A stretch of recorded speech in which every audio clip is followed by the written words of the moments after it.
Bonjour, donc je suis Pascale Fontao-Cousin, j'ai 41 ans et j'étais juriste d'entreprise puis ensuite responsable juridique au sein de laboratoires cosmétiques et pharmaceutiques depuis environ une quinzaine d'années.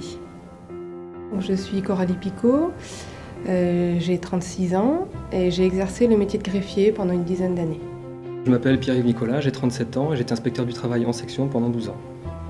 Je m'appelle Aurore Choprade, j'ai 41 ans, je suis maman de 2 enfants et j'ai précédemment exercé les fonctions d'avocat pendant 13 ans. 83 professionnels en reconversion dans la magistrature vont prêter serment à la Cour d'appel de Bordeaux en ce 19 janvier 2017. Ils sont issus du concours complémentaire du second grade de l'année 2016. Ces stagiaires ont exercé pendant plusieurs années des fonctions en lien avec l'environnement judiciaire. Forts de cette expérience, ils suivront une formation de 7 mois contre 31 mois pour les auditeurs de justice. Alors j'ai décidé cette reconversion parce que j'avais envie de faire autre chose et surtout de me tourner plus vers la justice. Et ce qui m'a motivée, c'est que j'étais en fait bénévole au sein de l'association L'Enfant Bleu, qui est une association qui est dédiée aux enfants qui sont maltraités. Dans ce cadre-là, j'ai assisté à un procès d'assises en tant que partie civile et ça m'a vraiment motivée pour devenir magistrat. Je suis habituée à rédiger, à traiter des dossiers différents et de complexités aussi diverses. Je suis habituée à écouter les personnes, à essayer de me mettre à leur niveau pour leur expliquer le droit. Donc je pense que ce sont des atouts qui pourront me servir dans le métier de magistrat. En fait, pour moi, ce n'est pas une reconversion, c'est la suite logique. J'avais décidé très tôt de devenir magistrat et j'ai préféré pouvoir rentrer par la petite porte, si je puis dire, et connaître les métiers du greffe afin de me familiariser avec l'environnement judiciaire, l'institution.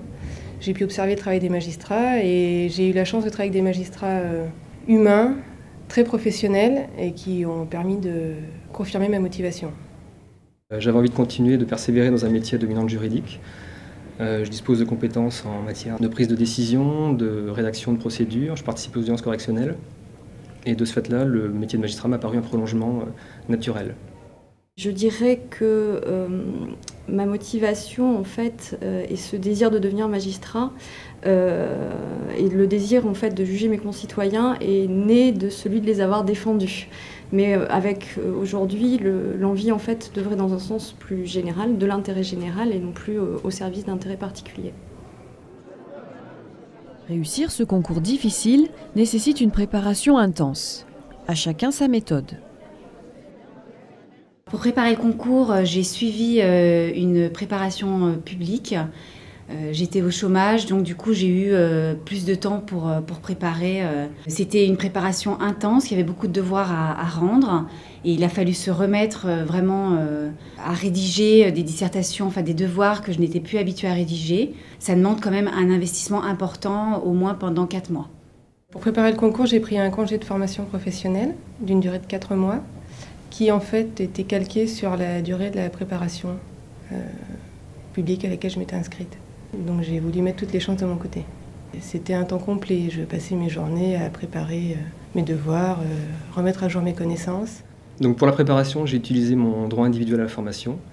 Donc je suis retourné à l'université pour passer un DU de droit. Et donc sur 200 heures que j'ai réalisées en parallèle de mon activité professionnelle. J'étais à temps complet, mais je pouvais me dégager le vendredi.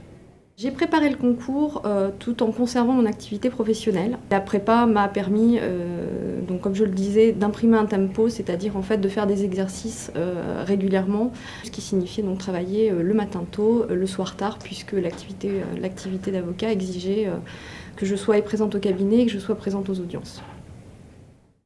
Probatoire, cette formation inclut un stage pratique de 6 mois en juridiction.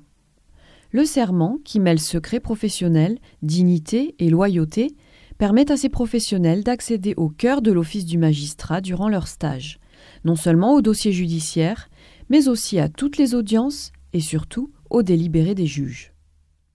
Je le jure. Monsieur Nicolas Pierre-Yves. Je le jure.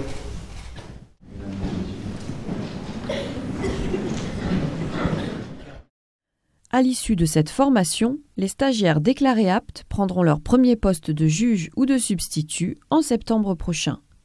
Les promotions 2016 de l'ENM comptaient 51% de professionnels en reconversion.